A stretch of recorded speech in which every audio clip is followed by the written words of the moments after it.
द्रौपदी महाभारत का वह पात्र है जिसके बिना महाभारत की कल्पना भी नहीं हो सकती। महाभारत का युद्ध भले ही पांडवों ने जीता था, लेकिन युद्ध को जीतने की प्रेरणा द्रौपदी थी। द्रौपदी वह ज्वाला थी जिसने अपनी मर्यादा और सम्मान की प्राप्ति के लिए कौरवों के खून से कुरुक्षेत्र के मैदान की प्यास बुझाई। द्रौपदी महाभारत युद्ध के बाद भारतवर्ष की महारानी बनी, लेकिन इनका जीवन और अंत ऐसे रास्तों से गुजरता है जिन्हें जानकर हर कोई हैरान रह जाता है। इस महाकाव्य में बहुत सी ऐसी कहानी हैं जो आज भी कई लोगों के लिए रहस्य बनी हुई हैं। इस वीडियो में द्रौपदी के कुछ अनजाने रहस्य के बारे में जानेंगे।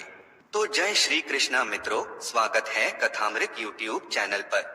सबसे पहले द्रौपदी के निर्भीक और शक्तिशाली व्यक्तित्व के बारे में जानते हैं।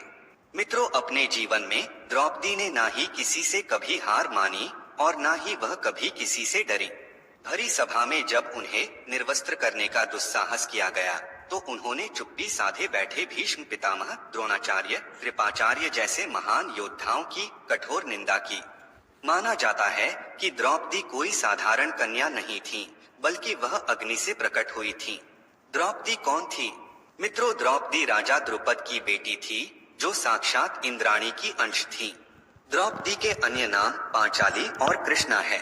द्रौपदी के जन्म के बारे में बड़ी लोक कथाएं प्रचलित हैं, लेकिन उनके जन्म के बारे में मूल सत्य यह है कि राजा द्रुपद ने गुरु द्रोणाचार्य से अपना प्रतिशोध लेने के लिए यज्ञ किया और उसी यज्ञ से उन्हें पुत्री कृष्णा यानी द्रौपदी और पुत्र धृष्टद्युम्न की प्राप्ति हुई।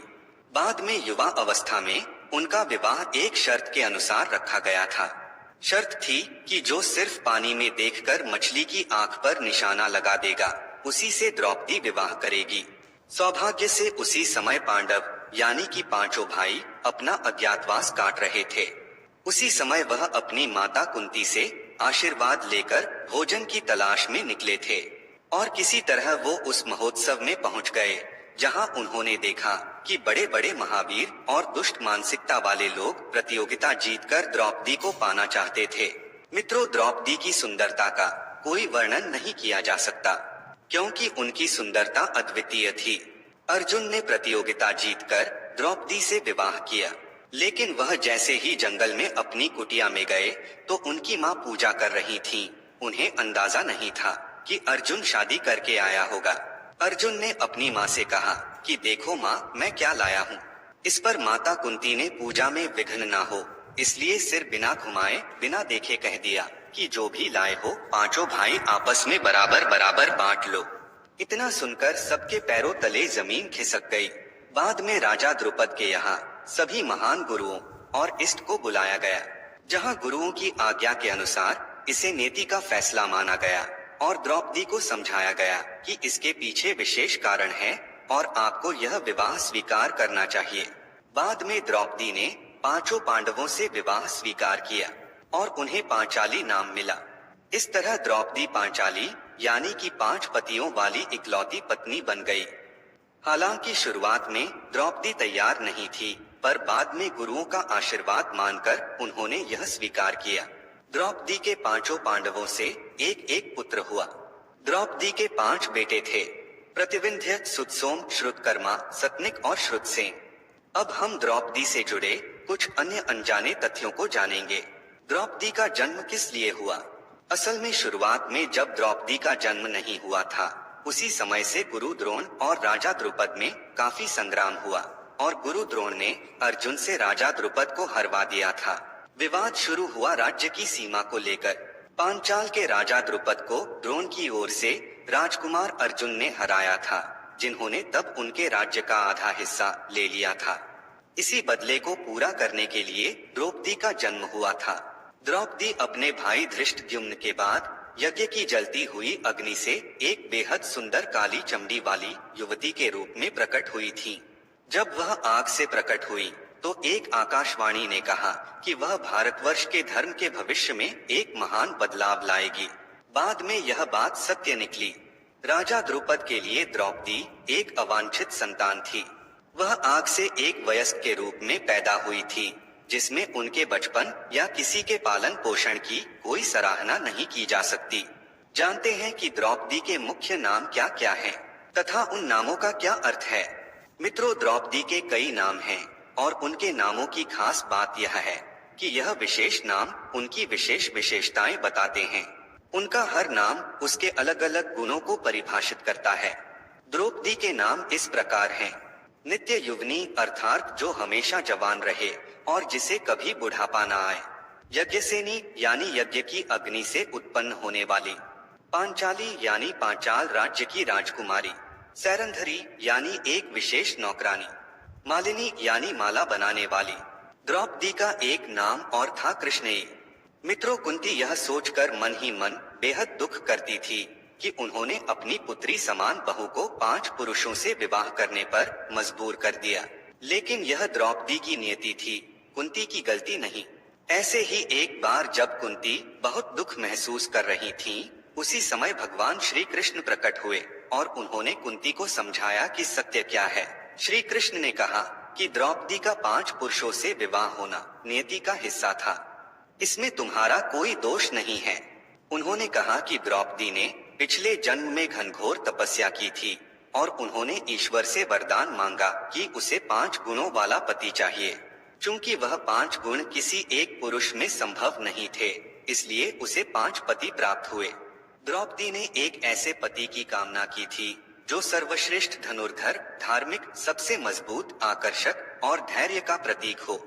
इन सभी गुणों के साथ किसी पुरुष को ढूंढना असंभव था, इसीलिए उसे अगले जन्म के लिए 5 पतियों का आशीर्वाद मिला था और इस प्रकार कृष्ण ने कुंती का दुख दूर कर दिया। आइए जानते हैं कि पांडवों के लिए द्रौपदी की क्या स्थिति थी। मित्रों, द्रौपदी 5 पांडवों से विवाह करने को तैयार नहीं थी, लेकिन बाद में उन्होंने पांडवों से एक शर्त रखी। उन्होंने कहा कि पांडव किसी और स्त्री को पत्नी के रूप में इंद्रप्रस्थ नहीं ला सकते, यानी कि वह कभी भी अपने घर को किसी अन्य महिला के साथ साझा नहीं करेगी, जिसका अर्थ था कि पांडवों को अपनी अन्य पत्नियों को इंद्रप्रस्थ लाने का कोई अधिकार नहीं था। इसी वजह से पूरे महल में पांडवों की पत्नी के रूप में सिर्फ द्रौपदी ही थी। आपको जानकर हैरानी होगी कि 5 पतियों के बावजूद द्रौपदी कुमारी ही थी। वास्तव में द्रौपदी को वरदान प्राप्त था कि जब वह एक पांडु पुत्र से दूसरे के पास जाएगी तब उसका कौमार्य पुनः लौट आएगा। कहीं कहीं मान्यता है कि द्रौपदी काली का रूप थी। भारत के दक्षिण भारत क्षेत्र में यह एक आम धारणा है कि द्रौपदी महाकाली का अवतार थी। माना जाता है कि उनका जन्म सभी अभिमानी राजाओं को नष्ट करने के लिए और भगवान कृष्ण की सहायता के लिए हुआ था, इसलिए उन्हें भाई बहन माना जाता है। हालांकि द्रौपदी का जन्म अग्नि से हुआ था। मित्रों, द्रौपदी का कुंवारापन एक रहस्यमय वरदान था। माना जाता है कि द्रौपदी पंचकन्याओं में से एक हैं, अर्थात जिन्हें 5 कुमारी के रूप में जाना जाता है। द्रौपदी अपने अगले पति के पास जाने से पहले अपने कौमार्य और पवित्रता को वापस पाने के लिए आग के ऊपर से चलती थी। हालांकि पांडवों की अन्य पत्नियां भी थी, लेकिन ये पत्नियां अपने माता पिता के साथ रहती थीं और वे 4 साल में अपनी पत्नियों से मिलने उनके पास जाते थे। श्री कृष्ण ने जब अपनी देह त्यागी, उसके बाद से पांडवों और द्रौपदी के भीतर जीवन की इच्छा समाप्त हो गई थी और वह इस मृत्युलोक से छुटकारा चाहते थे।